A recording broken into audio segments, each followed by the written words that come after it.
Today, we're going to be reviewing factoring with a lead coefficient. So what that means is that there is a number in front of x squared. So when asked to factor, we always want to remember that our first step is to look for a GCF. If there is one, great. But if there isn't a GCF and there still ends up being a number in front of our x squared term, we are going to have to factor by completing a process called guess and check. So if the directions ask us to factor completely, here I've got the trinomial 3x squared plus 35x plus 72. In order for us to factor, I want us to first and foremost look for a GCF. So the first thing I'm going to look for is numbers that they might have in common. We've got a 3, a 35, and a 72. So 3 is the smallest number. I'm trying to figure out, can I multiply 3 times something to get 35? If you look at the multiplication table, or if you start trying to use your calculator and look for multiples, you will see that it's just not possible. I can't multiply 3 times something to get 35. And so because I can't break that up, I don't care if I can multiply 3 times something to get 72. I'm not going to have a number of 3 that every single one of those numbers of 3, 35, and 72 have in common. So that means that there is no number as far as a GCF is concerned. When I'm looking at my trinomial, I don't see an x at the very end of my trinomial. I see an x squared and an x, but then I see a number. So in this particular problem, there is no GCF. And because there is no GCF, but there's still a number in front of the x squared, that's why we're doing guess and check. So the first thing we do is we look at that number in front of the x squared and we list all the possible ways of multiplying to that number. Now, 3 is a prime number. The only way to multiply to 3 is 1 times 3.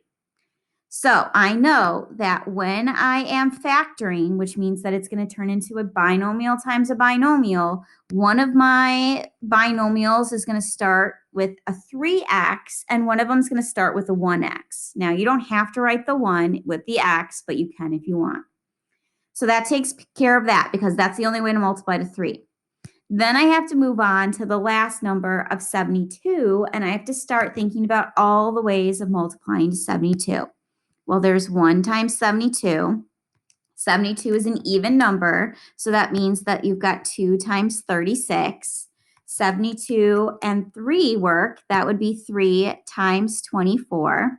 If I take 72 and I divide it by 4, there is 4 times 18. So, of course, I'm running out of room here.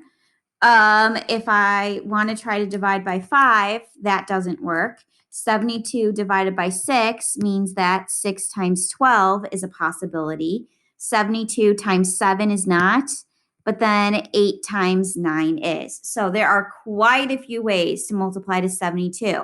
But that's where this guess and check process then starts. All right, so I already have what can only be the start of my binomials, a 3x and a 1x. The nice thing about this problem is that everything is positive. So I'm going to be able to keep everything positive. I want to try to pick 2 numbers in this long list of numbers that multiply to 72 and figure out how I can then at the very end get this 35x in the middle. So I'm probably going to not want numbers that are bigger than 35. So I'm probably not going to try 1 times 72, and I'm probably not going to try 2 times 36. I want to try numbers that are maybe smaller and closer to each other. So if I try the numbers, like, let me start with 8 and 9 because those are pretty close to each other. If I try 8 times 9, I'm going to put, say, the 8 first and the 9 second. So there's my guess, and now we have to check. So to check, I multiply the outside terms together. So 3x times 9. Well, 3 times 9 is 27, and there'll be an x.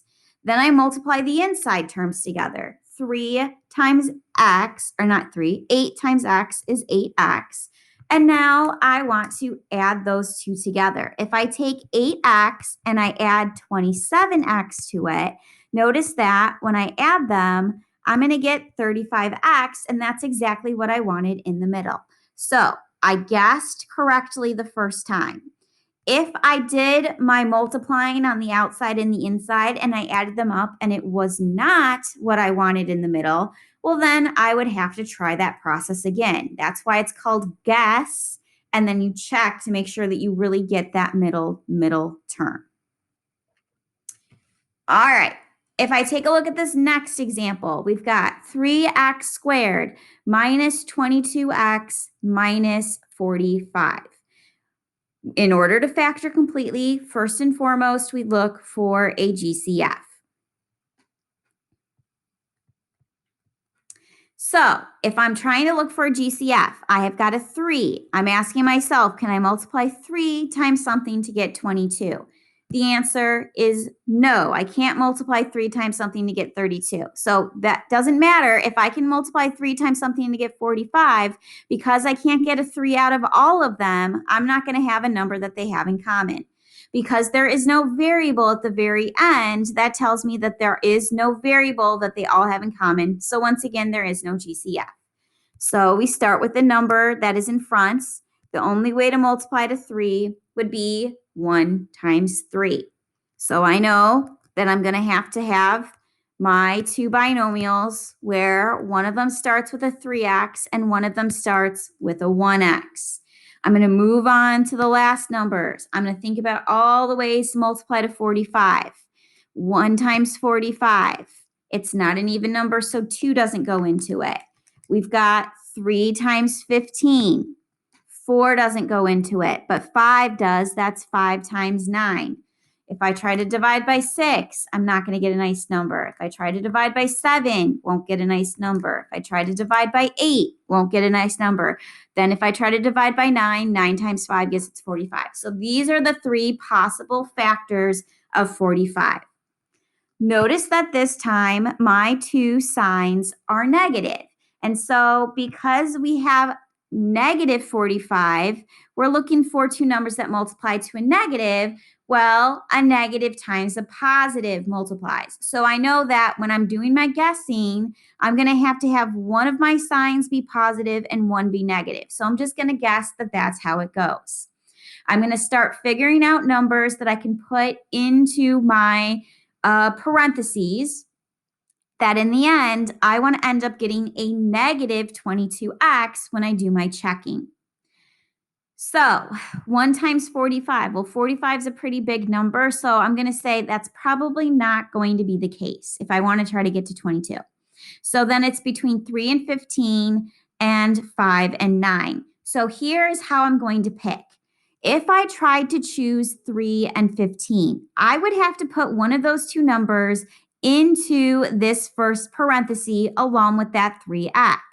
However, because there is no GCF in this problem, that means that I cannot have a GCF in the parentheses when I start doing my factoring.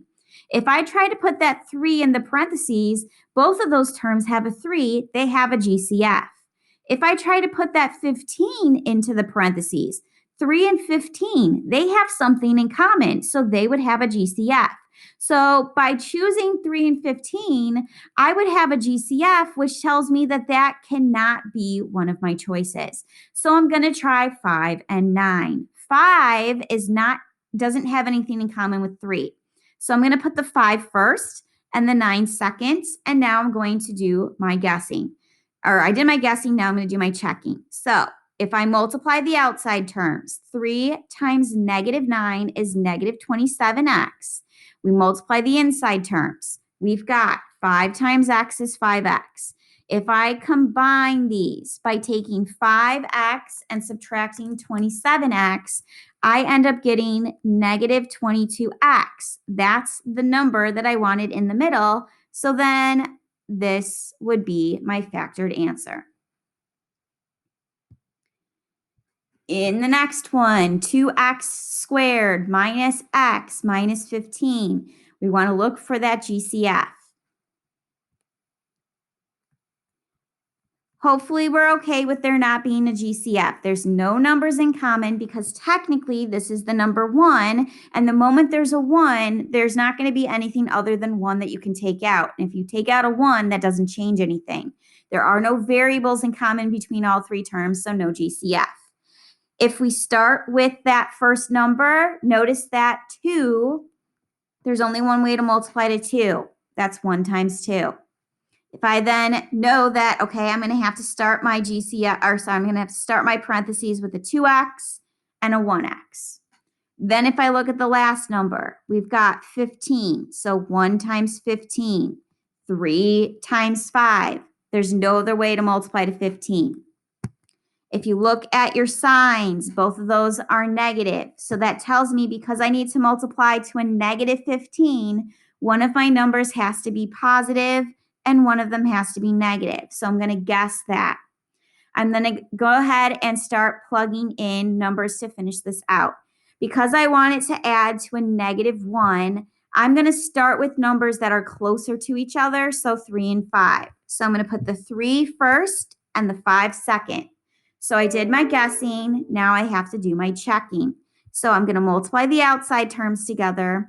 2x times negative 5 is negative 10x. I'm going to multiply the inside terms together. 3 times x is 3x. So now if I add those terms together, notice how 3x minus 10x is negative 7x. My goal is to get negative 1. So I did not get the number that I was looking for, which means that my guess was not correct. I'm going to have to try it again. So I'm not going to erase any of my work, but instead I am going to just rewrite my work, like I said, and try it one more time. So I'm going to just keep the plus and the minus. I'm going to switch the 3 and the 5 around. If I put the 5 first and the 3 seconds, now I'm going to go ahead and do my checking. So I'm going to multiply the outside terms. 2x times negative 3 is negative 6x. 5 times x is 5x. If I combine those, 5x minus 6x, that is going to give me negative 1x, which is what I wanted. And so this would be my answer. So it might take you more than one try to get your answer, and that is okay. Even I don't get the answer correct the first time around every single time. So just show your work and write out your problem. Problem number 4, here's our last one. If I want us to factor 2x squared plus 13x minus 24, got to look for that GCF first. Hopefully we're okay with there's no number in common and there is no variable in common, so there is no GCF. If I look at that very first number, 2 times 1 is going to get me 2. So I know I'm going to have to start my parentheses with a 2x and a 1x. If I then look at the last number, I start thinking about all the ways to multiply to 24. Well, that's 1 times 24. That's 2 times 12. That's 3 times 8.